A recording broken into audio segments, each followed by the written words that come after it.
ओम सजात्म स्वरूप परम गुरु शुद्ध चैतन्य स्वामी ने नमः। स्यद्वादिनय षट द्रव्य गुण पर्याय और प्रमाण का जड़ कर्म चेतन बंध का अरु कर्म के अवसान का कह कर स्वरूप यथार्थ जग का जो किया उपकार है उसके लिए जिन वाणी माँ को वंदना शतवार है, वंदना शतवार।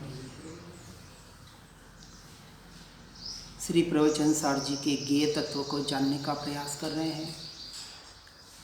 गेय के आधार पर पहले उत्पात व ध्रुव के पृथक्ता को यानी उसके भेद को समझाने का प्रयास किया। अब द्रव्य गुण पर्याय के आधार पर गुण गुणी का, सत्ता का और द्रव्य का और गुणों का किस प्रकार से भेद है उसको बताने का प्रयास कर रहे हैं। तो अपेक्षा से भेद होते हुए भी परमार्थ से कहीं भी भेद नहीं है, इसको यहाँ समझाने का, हम समझने का प्रयास कर रहे हैं।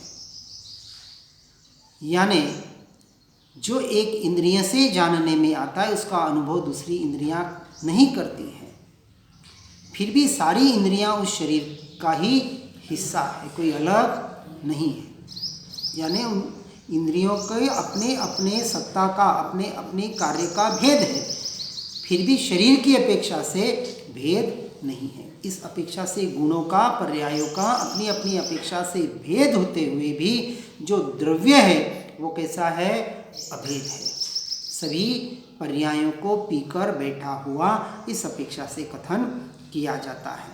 इस प्रकार से द्रव्य में और सत्तादि गुणों में अपृथकत्व होने पर भी अन्यत्व है, अपेक्षा से भेद होता है।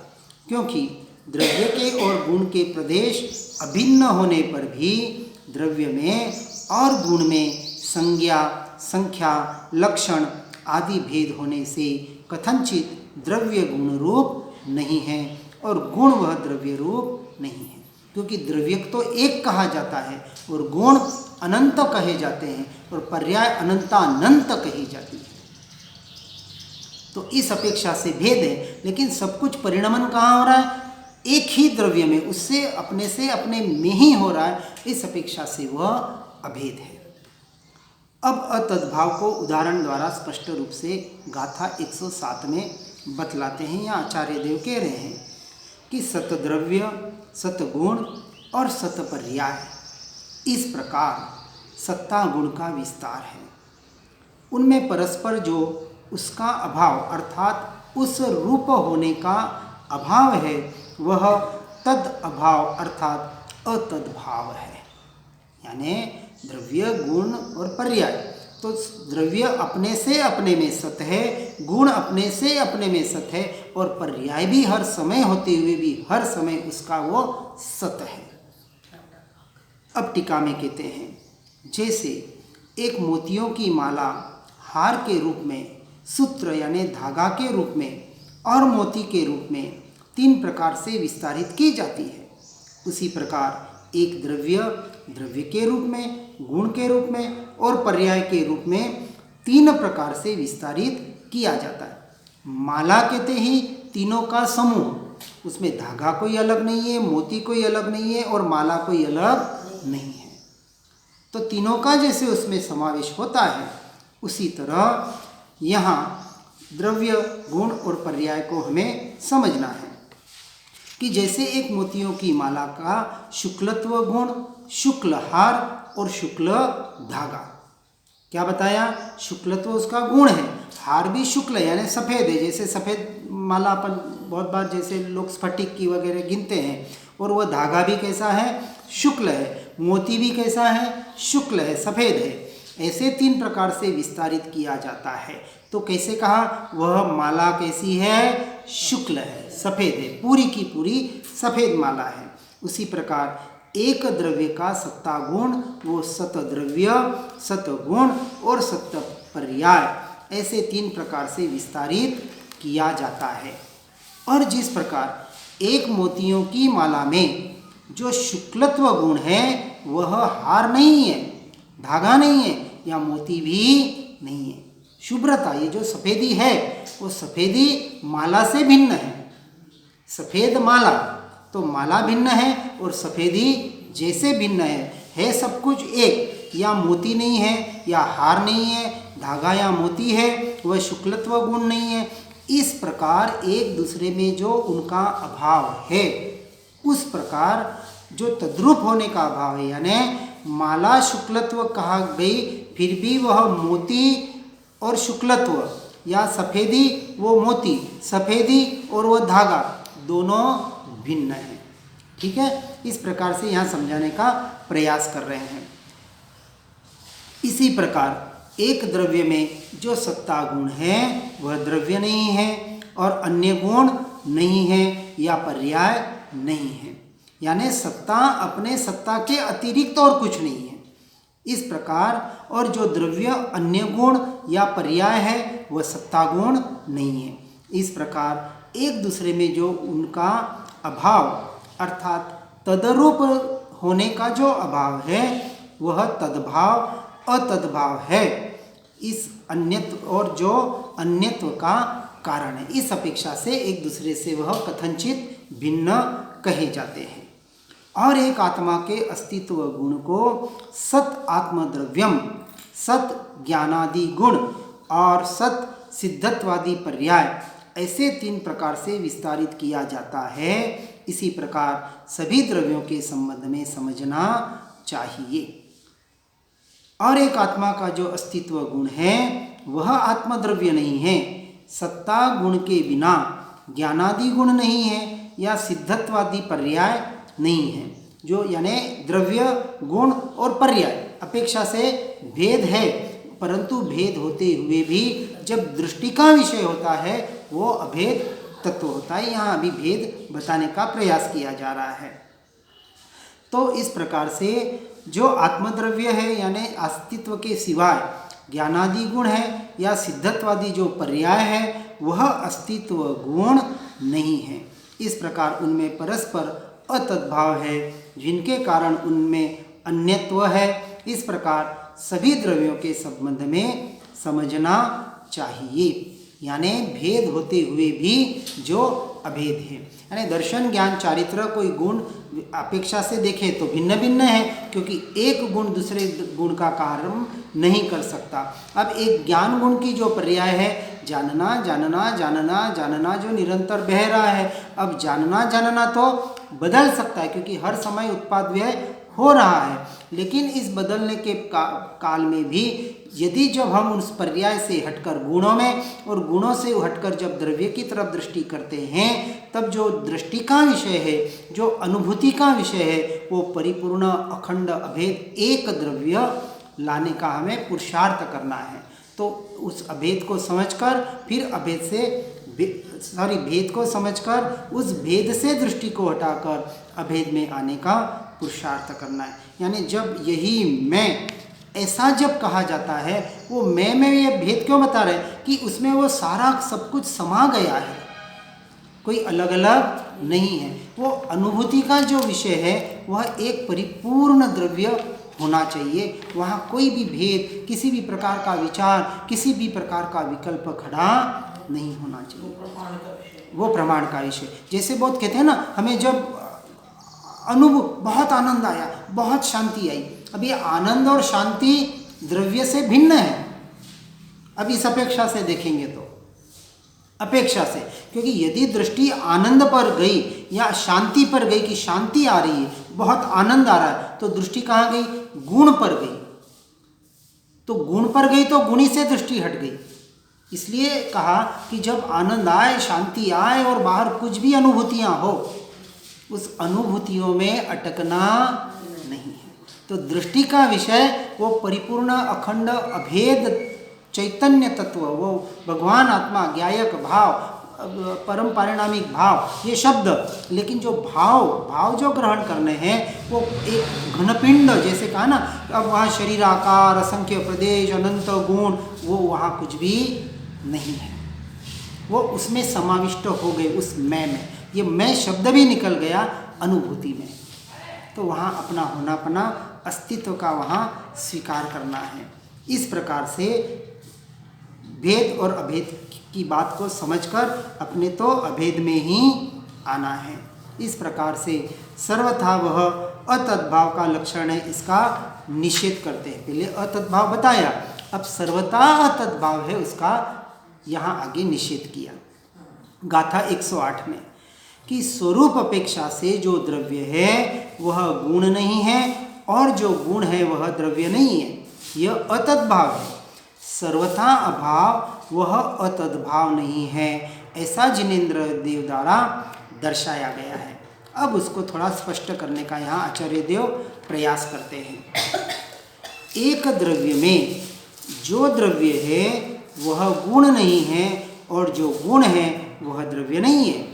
इस प्रकार जो द्रव्य गुण से अभवन यानी न होना अथवा गुण का द्रव्य रूप से अभवन वह अतद्भाव है, क्योंकि इतने से ही अन्यत्व व्यवहार यानी अन्यत्व रूप जो व्यवहार सिद्ध होता है। परंतु द्रव्य का अभाव गुण है, गुण का अभाव द्रव्य है, ऐसे लक्षण वाला अभाव वह अतद्भाव नहीं है। एक दूसरे का वास्तविक, एक दूसरे में अभाव वास्तविक नहीं है। यदि ऐसा हो, हाँ कौन सी समयसार जी की,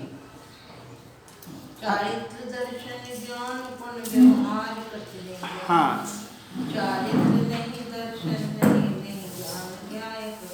शुद्ध से, तो वहाँ यहाँ गुण गुणी का भेद बता रहे हैं। समय सारजी में भी वो जैसे दर्शन ज्ञान चारित्र तीनों का जो अपेक्षा से कहा था कि समझाने के अपेक्षा से, व्यवहार नहीं की अपेक्षा से समझाने का भेद से प्रयास किया जाता है कि आपको उसके गुणों की जो क्रियाएं हैं, उसका जो स्वरूप है, उसका जो स्वभाव है वो सही तरीके से समझ में आ जावे, कहीं भी बाहर अटकना न। जैसे कहा ना कि ज्ञान एक गुण है, आनंद एक गुण है, लेकिन सिर्फ ज्ञान गुण, सिर्फ आनंद गुण, सिर्फ वहाँ उस गुण पर दृष्टि जाएगी तो गुणी को भूल जाएंगे।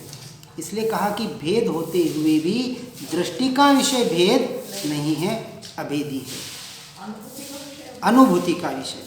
ऐसा हो तो एक द्रव्य को अनेकत्व आ जाएगा और उभय शून्यता यानी दोनों का अभाव हो जाएगा, अथवा अपोह रूपता आ जाएगी। उसको अब समझाते हैं। तीन जो यहाँ शब्द दिए हैं, उभय शून्यता यानी दोनों का अभाव होना किस तरह से, द्रव्य का अभाव वह गुण है और गुण का अभाव वह द्रव्य है, जब सिर्फ द्रव्य गुण और पर्याय की अपेक्षा से कथन किया जाता है। ऐसा मानने पर प्रथम दोष इस प्रकार आएगा, कौन सा, कि जैसे चेतन द्रव्य का अभाव वह अचेतन द्रव्य है, अचेतन द्रव्य का अभाव वह चेतन द्रव्य है, इस प्रकार उनके अनेकत्व यानी द्वैत है।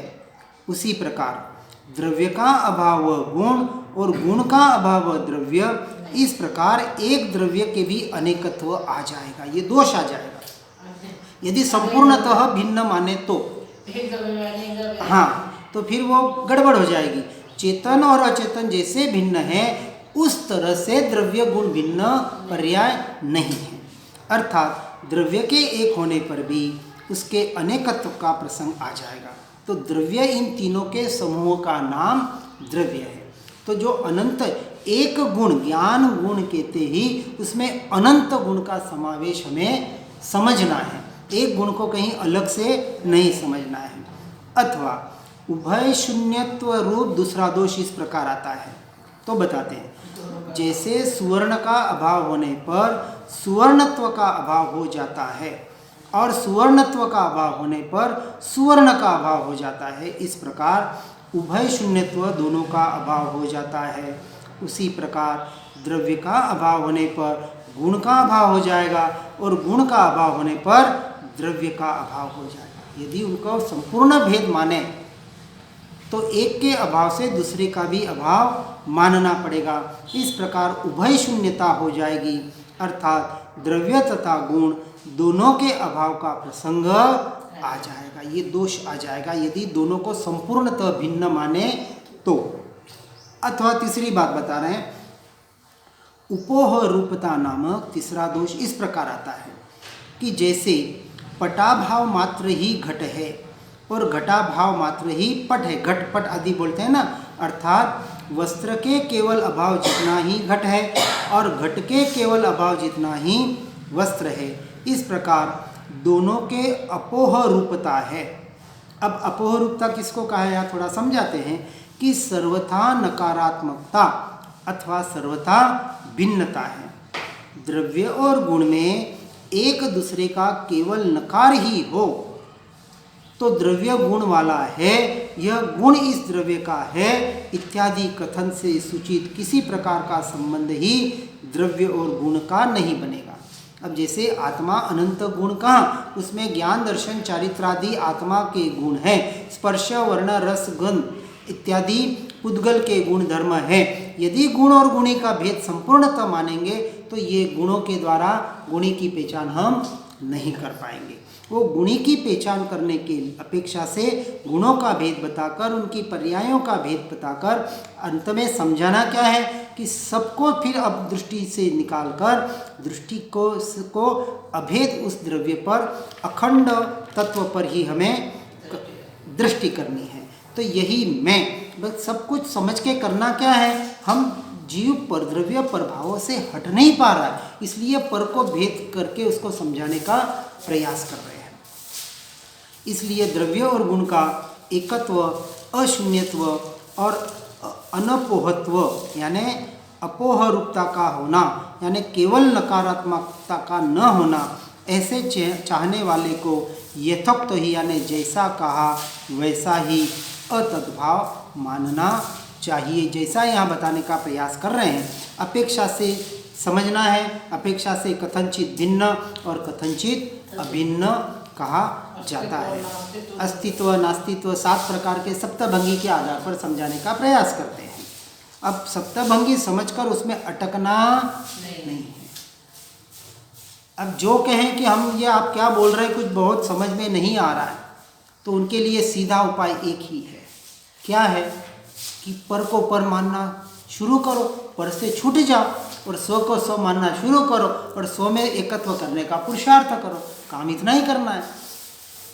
इसलिए समझ में आ रहा है न आ रहा है, समझ में लाने का प्रयास करें तो जितनी समझ में लाएगी स्पष्टता बहुत क्लियर हमारी होते जाएगी। क्योंकि शास्त्र थोड़े कठिन होते हैं, इसलिए हमारे जैसे आत्मसिद्धि शास्त्र लिखा गया, गुजराती में लिखा गया, सबको एकदम सहज और सरल भाषा में समझ आ जाए, लेकिन उतना भी सहज और सरल नहीं है। जैसे कहा एक एक शब्द में गूढ़ रहस्य है, तो उस रहस्य को समझना तो पड़ेगा ना। कह दिया शुद्ध बुद्ध चैतन्य घन स्वयं ज्योति सुखधाम, पर ये है क्या, इसके रहस्य को समझना पड़ेगा। खाली शब्दों में अटक कर काम नहीं चलेगा। तो उनके भावों को पकड़ना है। इसलिए जितना स्वाध्याय सत्संग से उससे समझने का हम प्रयास करें बहुत अच्छी बात है, और न समझें तो कम से कम ज़्यादा से ज़्यादा पुरुषार्थ करने का तो प्रयास करें, अपने में रहने का।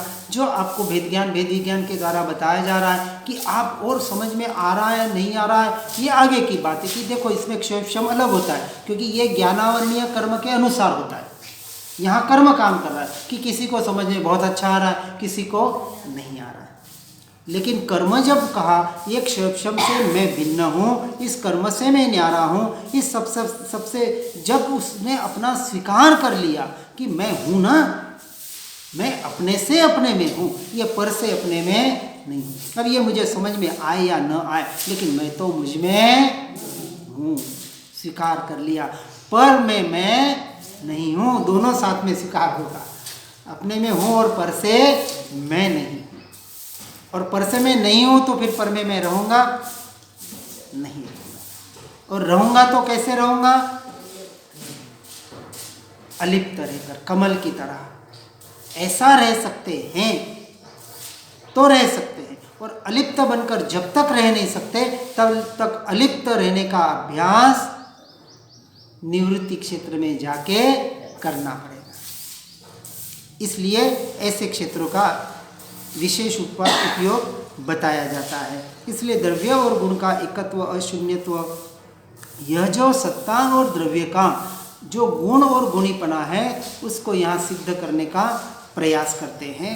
गाथा 109 में कह रहे हैं कि जो द्रव्य का स्वभावभूत यानी उत्पाद व द्रव्य युक्त जो परिणाम है वह परिणाम सत से अविशिष्ट यानी सत्ता से अभिन्न है।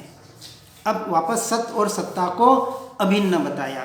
पहले भेद से समझाया कि सत्ता भिन्न है और सत्य स्वरूप जो है तो अपेक्षा से, जैसे सफ़ेदी भिन्न है और माला भिन्न है, फिर भी अभिन्न है। सफ़ेद माला एक जब दृष्टि का विषय होता है तब पूरी की माला, उसमें मोती अलग है, धागा अलग है, सफ़ेदी अलग है, ऐसा कोई अलग नहीं। माला कहते ही माला, ऐसे द्रव्य कहते ही उसमें गुण, पर्याय, ये जो सत्ता, ये जो शब्द का कथन बताया जा रहा है वो सारा उस द्रव्य में समाविष्ट हो जाता है। ऐसा अभिन्न द्रव्य है, ऐसे उसके गुण हैं और स्वभाव में अवस्थित होने से वह द्रव्य सत है। ऐसा जो गाथा 99 में जिनोपदेश बताया गया है वही यथार्थ सत्य है। अब भेद बताकर वापस अभेद में लाने का प्रयास किया जाता है।